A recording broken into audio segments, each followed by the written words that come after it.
Olá, gente, sejam bem-vindos aqui ao meu canal mais uma vez, né? Vamos dar continuidade a essa temática sobre a civilização chinesa antiga, certo? Até tentar chegar aqui aos nossos dias.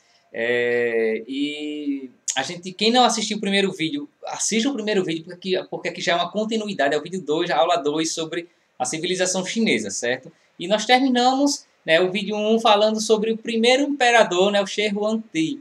Ele vai unificar, né, todo o reino e se tornar o primeiro imperador com poder político, militar e religioso concentrado, né, e com plenos poderes, poderes absolutos mesmo, certo? E isso aqui foi a experiência imperial é de 2000, é de 221 a.C. a 206 depois de Cristo, certo, gente? Então, dando continuidade a isto, o império ele vai se fragmentar, vai se fragilizar, né, devido às disputas internas, né, pela sucessão de trono, enfim, isso tudo, né, de modo que em 206 a 221, né, 206 a 221, logo após a experiência imperial, a dinastia Han, e lembre que a dinastia Han, né, os Hans, eram um daqueles 7 povos constitutivos, certo? A dinastia Han, ela vai, né, suceder a essa experiência imperial e vai tomar, né, a liderança do reino chinês, certo? A dinastia Han, ela vai adotar o confucionismo, e depois eu vou falar um pouco mais sobre isso, o confucionismo, né, como filosofia, como, entre aspas, religião, certo? Porque o confucionismo, ele é muito mais que uma religião, ou talvez nem seja uma religião, que precisaria de uma análise muito mais minuciosa, né, do confucionismo, mas uma filosofia moral, né, institucional, ética, de vida, certo?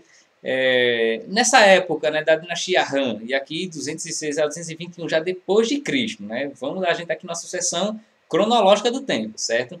Vai haver uma grande produção agrícola, né, de comércio, e aí onde vai começar a experiência de comércio externo, né, inclusive a partir desse século II, terceiro depois de Cristo, né, e esse comércio ele vai se dar não só com vizinhos do Oriente, mas também, né, com países do Ocidente, né, com reinos do Ocidente.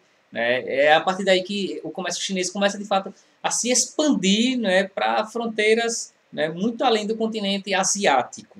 Certo? Lembrando que a China fica lá no extremo, na extrema Ásia, né, no extremo da Ásia, do extremo do continente asiático, certo, gente? Veja, e esse comércio, né, isso aqui é um detalhe importante de perceber, porque às vezes isso cai em provas, essa comercialização chinesa, ela vai se dar sobretudo pelas rotas chamadas rotas da seda. Veja, rotas da seda, ela é própria da China, né, porque de repente em questões isso aqui possa cair tentando confundir com alguma outra civilização, não. As estradas que a China construiu, né, para comercializar os seus produtos, sobretudo a seda, porque a China foi uma grande produtora de seda, se chamava de Rotas da Seda, essas estradas, Rotas da Seda, certo? E alguns legados desta dinastia Han, temos, por exemplo, a seda, né, que já vinha anterior a ela, mas ela vai aumentar e desenvolver muito mais, né, essa produção de tecidos de seda, mas também foi nessa época que foi muito usado, né? Já havia, mas foi muito usado. A bússola, porque já começa por navegação, enfim, né? E navegação, sobretudo, em vista do comércio. Então, a bússola, a pólvora também, ela vai datar mais ou menos dessa data. É um outro legado, né, bastante importante de perceber na civilização chinesa, a pólvora, porque de lá é que vai se estender para as outras partes, né, do Oriente, certo, gente? Isso aqui é uma coisa assim, importante de perceber. Onde surgiu a pólvora?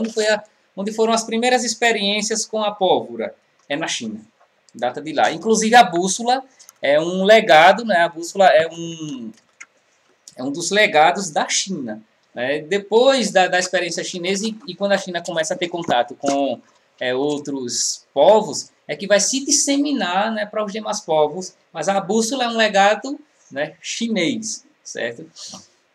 Então, continuando aqui, né, depois da dinastia Han, né, a China vai sofrer bastante invasões, né, e ela não vai ter mais aquele poder unificado, né, da primeira experiência imperial. A partir daí, desse século III, começa um grande período de fragmentação do território, né, e do poder na China, certo? Então, vejam, povos como, por exemplo, os tibetanos, né, eles também invadiram o território chinês, os turcos, eles invadiram o território chinês, os mongóis, né, hoje tem lá a Mongólia, eles também invadiram o território chinês, tudo isso já no Ocidente, na época que nós chamamos de Idade Média, né, onde está essa sucessão de povos e de invasões na China, que nós já estamos no período posterior ao nascimento de Cristo, para nós aqui no Ocidente, certo? E somente cerca do século X, já depois de Cristo, ao século XIII, ao século XIII, é que vai haver uma outra dinastia, depois de passar esse tempo todo sem dinastia, esse tempo todo com essa fragmentação, com sucessão de invasões, a dinastia Sung, certo, gente? Isso século XIII. Né? Esse século XIII, ele também assim, ele é bastante emblemático, né, simbólico na história da civilização chinesa, porque é onde ela começa a ter um contato muito maior e muito mais frequente com o Ocidente, né? Com o Ocidente. Veja que antes o contato se dava, né, sobretudo com a parte mais leste, né, do Ocidente, mas nesse século XIII começa um contato muito maior, né, com o Ocidente, né, e já pouco tempo depois com a Europa, enfim, né, tudo isso, certo? Sobretudo após, né, a primeira visita de um europeu, né, que é um mercador, né, um comerciante chamado Marco Polo. Aí Marco Polo já foi muito usado em filmes, em teatro, né, enfim, né, Marco Polo, certo? Marco Polo vai ser o primeiro europeu no século XIII a visitar o território chinês. Ele era um mercador, certo? E vai ser o primeiro a visitar. E depois dessa visita de Marco Polo, né, ele abriu, na verdade, o caminho para que também ocidentais começassem a visitar o território chinês. E visitar, lógico, com objetivos comerciais, né, que não pode nem se pensar em turismo. Né, isso aqui não existia na época. Sempre com fins e objetivos comerciais. Certo, gente? Então vejam, e do século XIII, agora já depois de Cristo, né, a gente pula um pouquinho para o século XVI, que é onde vai ser ampliado esse contato entre China e Ocidente, né, a partir da chegada dos portugueses. Os portugueses eles vão chegar no século XVI ao território chinês e, né, com esses objetivos comerciais, né, vai praticamente extinguir essas barreiras que haviam entre China e Ocidente. A presença dos portugueses vai tornar muito frequente esse contato entre Extremo Oriente e Ocidente. Então, temos a presença dos portugueses, século XVI. Né? E lembrando que na história europeia, esse século XVI é sobretudo onde portugueses, espanhóis, né, sobretudo, né, entre outros, eles começam a ter muito contato com os países orientais, com as nações orientais. E claro, quando a gente fala aqui em países é uma palavra mais moderna, né? Mas só para ficar mais fácil para compreensão, certo? Esse século XVI são períodos em que, nessa expansão comercial, né, em busca de uma hegemonia comercial, militar na Europa, eles começam a se expandir para a Índia, para a China, para o Japão, enfim, né? Começa esse contato muito mais frequente entre Ocidente e Oriente, e claro, com fins coloniais, né? Os países ocidentais, nesse período, eles tinham objetivos, né, extremamente claramente coloniais, né, de colonizar, né, não simplesmente de comercializar, mas também de colonizar, porque a partir daí é que começa a colonização em países africanos, países asiáticos, enfim, certo? Então, vejam.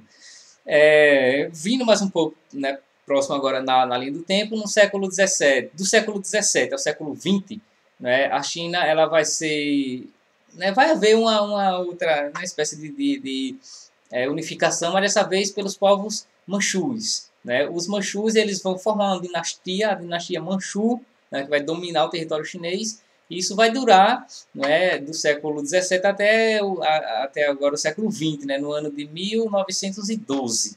Essa data de 1912 é uma data bastante importante, gente. Tenham em mente essa data de 1912, porque se cair numa prova, o que é que essa data ela importa? Porque é o ano da proclamação da China enquanto república.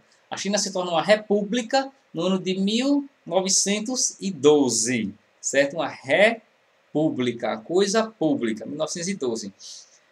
Mas de 1912 a 1949, a China vai, né, viver essa experiência republicana. Entretanto, em 1949, a China vai fazer uma outra experiência, né, político-administrativa, que vai ser a experiência que ainda hoje perdura, que é a experiência do socialismo. Né?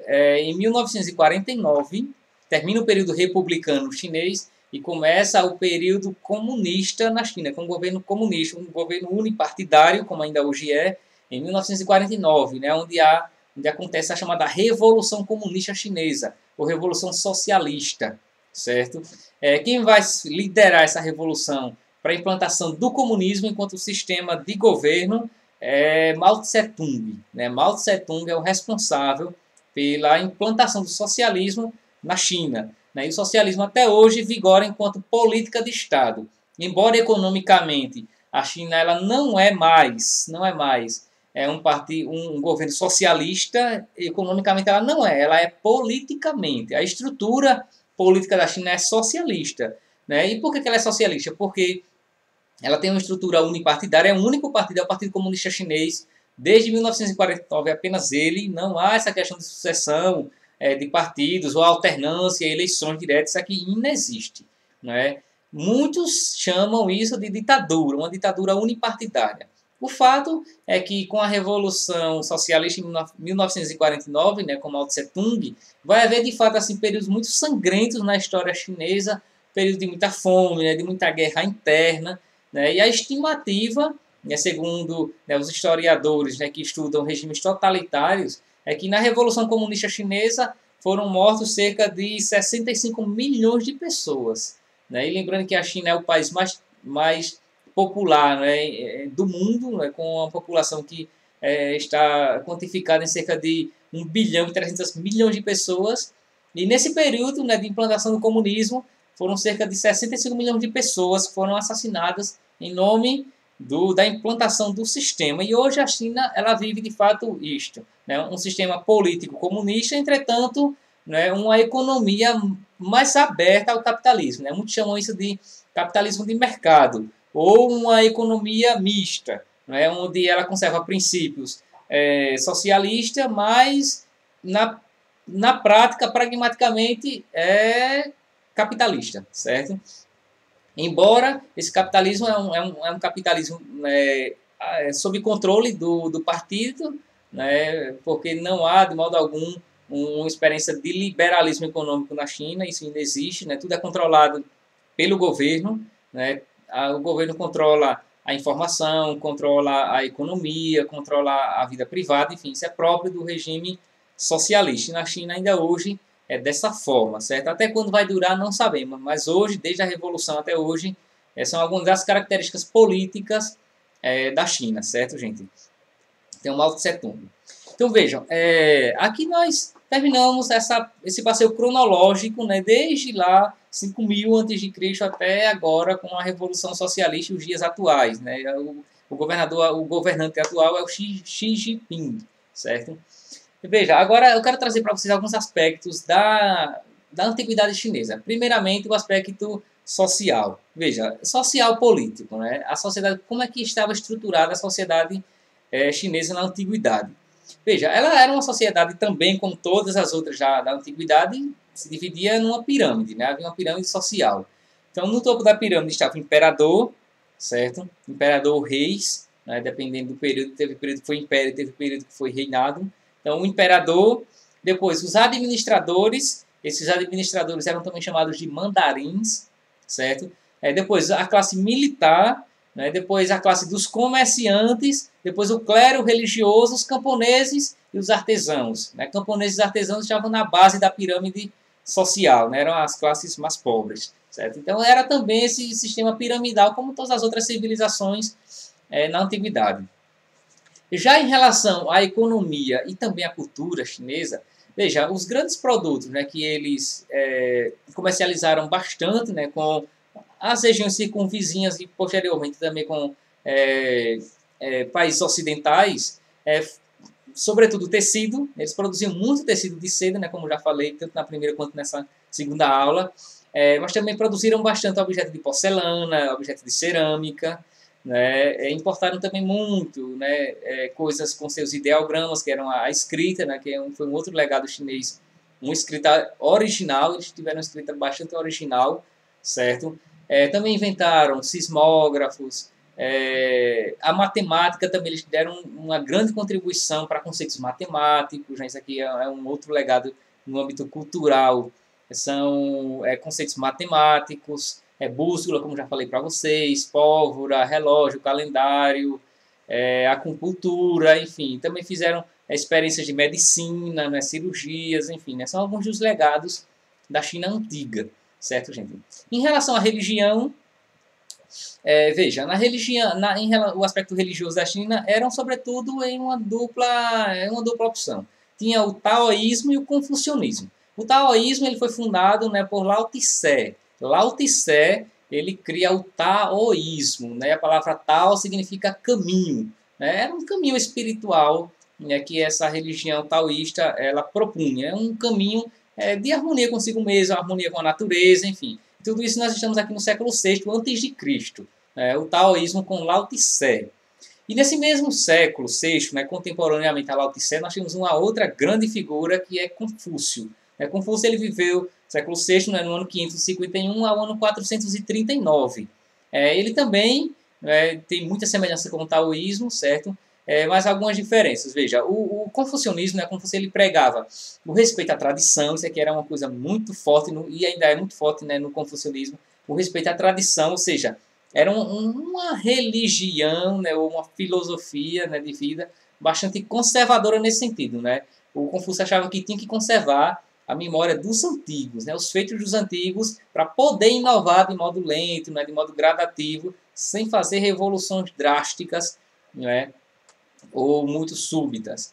Respeito à tradição, sujeição às leis, né, de Estado, sujeição às autoridades. E cinco princípios básicos do confucionismo era o amor, né, o Confúcio pregava muito amor, a justiça, a cortesia, né, ou seja, relacionamentos corteses, atitudes corteses, a sabedoria e a sinceridade. Esses 5 princípios confucionistas ainda hoje, né, fazem parte, né, do confucionismo atual, amor, justiça, cortesia, sabedoria e sinceridade, certo, gente?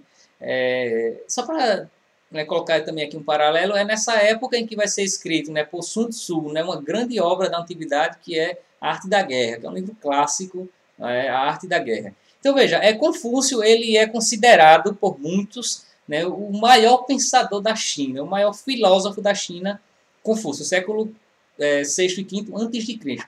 Eu particularmente tenho assim uma afeição muito grande pelos escritos dele, né, tenho vários escritos dele aqui, né, entre esses livros que vocês veem. Gosto muito do pensamento confucionista, indico, enfim, incentivo a todo mundo ler. O que você achar de Confúcio pode ler, porque é muito bom. São pensamentos muito profundos, pensamentos filosóficos, pensamentos morais, éticos, muito bom. É um pensador brilhante, que, assim, da antiguidade é um dos maiores pensadores, sem sombra de dúvida, um dos maiores filósofos da antiguidade, Confúcio. E da China ele é o maior filósofo até hoje. Certo, gente? Então, veja, isso aqui, em resumo, é um pouco, né, do que a gente pode ver sobre a China, a civilização chinesa, da antiguidade até os nossos dias. Então, lembrando que essa aqui é a segunda aula. Quem não viu a primeira, veja lá a primeira aula, certo? Não se esqueça de se inscrever aqui no canal e também compartilhar esse vídeo, né, caso você queira passar essa informação, né, sobre história antiga para outras pessoas. Fique bastante à vontade também, tá certo? E eu agradeço, né, por você que me acompanhou nessa aula até aqui, tá certo? Um grande abraço para vocês todos.